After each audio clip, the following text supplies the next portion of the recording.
जय श्री राम। 24वां सर्ग।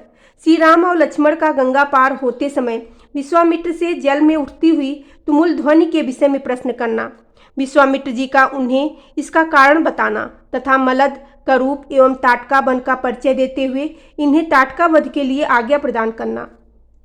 तदंतर निर्मल प्रभात काल में नित्य कर्म से निवृत्त हुए विश्वामित्र जी को आगे करके शत्रु दमन वीर श्री राम और लक्ष्मण गंगा नदी के तट पर आए। उस समय उत्तम व्रत का पालन करने वाले उन पूर्णस्थ निवासी महात्मा मुनियों ने एक सुंदर नाव मंगवा कर विश्वामित्र जी से कहा, महर्षि, आप इन राजकुमारों को आगे करके इस नाव पर बैठ जाइए और मार्ग को निर्विघ्नता पूर्वक तय कीजिए, जिससे कोई विलंब न हो। विश्वामित्र जी ने बहुत अच्छा कहकर उन महर्षियों की सराहना की और वे श्री राम और लक्ष्मण के साथ समुद्रगामिनी गंगा नदी को पार करने लगे। गंगा की बीच धारा में आने पर छोटे भाई सहित महातेजस्वी श्री राम को दो जलों के टकराने की बड़ी भारी आवाज़ सुनाई देने लगी। यह आवाज़ कैसी है, क्यों तथा कहाँ से आ रही है, इस बात को निश्चय रूप से जानने की इच्छा उनके भीतर जाग उठी। तब श्री राम ने नदी के मध्य भाग में मुनिवर विश्वामित्र से पूछा, जल के परस्पर मिलने से यहाँ ऐसी तुमुल ध्वनि क्यों हो रही है। श्री रामचंद्र जी के वचन में इस रहस्य को जानने की उत्कंठा भरी हुई थी। उसे सुनकर धर्मात्मा विश्वामित्र ने उस महान शब्द का सुनिश्चित कारण बताते हुए कहा, नरश्रेष्ठ राम, कैलाश पर्वत पर एक सुंदर सरोवर है। उसे ब्रह्मा जी ने अपने मानसिक संकल्प से प्रकट किया था। मन के द्वारा प्रकट होने से वह उत्तम सरोवर मानस कहलाता है। उस सरोवर से एक नदी निकली है जो अयोध्यापुरी से सटकर बहती है। ब्रह्मासर से निकलने के कारण वह पवित्र नदी सरयू के नाम से विख्यात है। उसी का जल गंगा जी में मिल रहा है। दो नदियों के जलों के संघर्ष से ही यह भारी आवाज़ हो रही है, जिसकी कहीं तुलना नहीं है। राम, तुम अपने मन को संयम में रखकर इस संगम के जल को प्रणाम करो। यह सुनकर उन दोनों अत्यंत धर्मात्मा भाइयों ने उन दोनों नदियों को प्रणाम किया और गंगा के नदी किनारे पर उतरकर वे दोनों बंधु जल्दी जल्दी पैर बढ़ाते हुए चलने लगे। उस समय इक्ष्वाकुल नंदन राजकुमार श्री राम ने अपने सामने एक भयंकर वन देखा, जिसमें मनुष्यों के आने जाने का कोई चिन्ह नहीं था। उसे देखकर उन्होंने मुनिवर विश्वामित्र से पूछा, गुरुदेव, यह वन तो बड़ा ही अद्भुत एवं दुर्गम है। यहाँ चारों ओर झिल्लियों की झनकार सुनाई देती है। भयानक हिंसक जंतु भरे हुए हैं। भयंकर बोली बोलने वाले पक्षी सब ओर फैले हुए हैं। नाना प्रकार के विहंगम भीषण स्वर में चहचहा रहे हैं।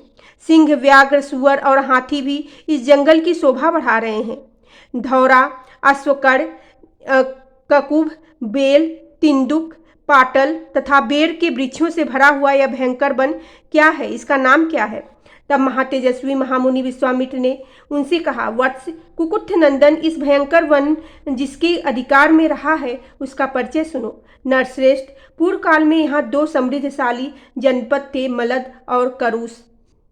ये दोनों देश देवताओं के प्रयत्न से निर्मित हुए थे। राम, पहले की बात है, वृतासुर का वध करने के पश्चात देवराज इंद्र मल से लिप्त हो गए।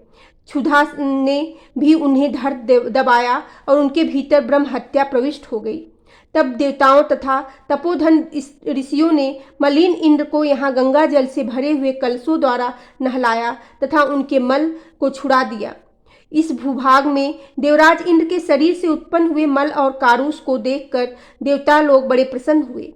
इंद्र पूर्ववत निर्मल, निष्करुष एवं शुद्ध हो गए। तब उन्होंने प्रसन्न होकर इस देश को यह उत्तम वरदान दिया, ये दो जनपद लोगों में मलद और करुष नाम से विख्यात होंगे। मेरे अंग जनित मल को धारण करने वाले ये दोनों देश बड़े समृद्धशाली होंगे। बुद्धिमान इंद्र के द्वारा की गई उस देश की वह पूजा देखकर देवताओं ने पाक शासन को बारंबार साधुवाद किया। शत्रुदमन, मलद और करुष ये दोनों जनपद दीर्घकाल तक समृद्धशाली, धन धान्य से संपन्न तथा सुखी रहे हैं। कुछ काल के अनंतर यहाँ इच्छा अनुसार रूप धारण करने वाली एक यक्षिणी आई, जो अपने शरीर में 1000 हाथियों का बल धारण करती है। उसका नाम ताटका है। वह बुद्धिमान सुंद नामक दैत्य की पत्नी है। तुम्हारा कल्याण हो। मारीच, नामक राक्षस, जो इंद्र के समान पराक्रमी है, उस ताटका का ही पुत्र है। उसकी भुजाएं गोल, मस्तक बहुत बड़ा और मुंह फैला हुआ और शरीर विशाल है। वह भयानक आकार वाला राक्षस यहाँ की प्रजा को सदा ही त्रास पहुंचाता रहता है। रघुनंदन, वह दुराचारणी ताटका भी सदा मलद और करुष इन दोनों जनपदों का विनाश करती रहती है। वह यक्षिणी 1.5 योजन तक के मार्ग को घेर कर इस वन में रहती है। अतः हम लोगों को जिस ओर ताटका वन है उधर ही चलना चाहिए। तुम अपने बाहुबल का सहारा लेकर इस दुराचारणी को मार डालो। मेरी आज्ञा से इस देश को पुनः निष्कंटक बना दो। यह देश ऐसा रमणीय है तो भी इस समय कोई यहाँ नहीं आ सकता है। राम, उस असहाय एवं भयानक यक्षिणी ने इस देश को उजाड़ कर डाला है। यह वन ऐसा भयंकर क्यों है, यह सारा रहस्य मैंने तुम्हें बता दिया। उस यक्षिणी ने ही इस सारे देश को उजाड़ दिया है और वह आज भी अपने उस क्रूर कर्म से निवृत्त नहीं हुई है।